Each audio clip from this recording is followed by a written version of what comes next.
இந்த வாட்டி திருச்செந்தூர் போகும்போது ஒரு மிகப்பெரிய ஒரு விஷயம் நான் வந்து பண்ணுனேன். இது நான் பண்ணுனேன் அப்படின்னு சொல்லியிருந்தேன்னா, நான் மட்டும் பண்ணவே இல்லைங்க. இது எனக்கு தோணவே கிடையவும் கிடையாது. என்ன அப்படின்னு பார்த்தீங்கன்னா, இந்த ஒரு விஷயம் இந்த திருச்செந்தூர் மண்ணுல நான் பண்ணேன்னா, அது மிகப்பெரிய ஒரு அதிசயம் தான். இது முருகனே வந்து எனக்கு உணர்த்தின விஷயம்.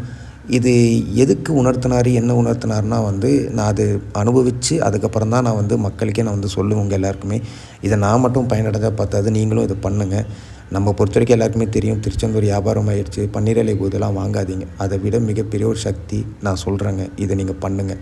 இது முருகரே வந்து எனக்கு உணர்த்தின விஷயம்.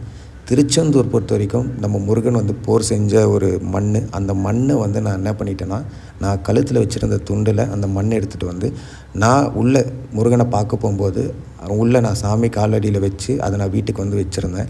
இது எதுக்கு அப்படின்னு பார்த்தீங்கன்னா, நான் எப்படியும் நான் சொன்னனோ செய்யோன் வருக உன் வேல் தருக, இது மிகப்பெரிய சக்தி நான் சொன்னனோ நிறைய பேர் வந்து உணர்ந்திருக்கீங்க. அதை விட சக்தி என்னென்னா, இந்த மண்ணை நீங்கள் திருச்செந்தூர் போகும்போது மறக்காமல் வீட்டில் பூஜை ரூமில் வச்சு தினசரியாக பூஜை பண்ணும்போது செய்யோன் வருக உன் வேல் தருகன்னு சொல்லுங்கள். இது நிறைய பேருக்கு வந்து உடல்நிலை சரியில்லாதவங்க, கடன் பிரச்சனை இருக்கிறவங்க, எனக்கு வாழ்க்கையே சரியில்லை, எனக்கு வாழ்க்கை மாறணும், நெகட்டிவிட்டி நிறைய வீட்டில் இருக்குன்னா, கண்டிப்பாக முருகர் உங்கள் வீட்டில் இருக்காருங்க. கவலையே வேண்டாங்க.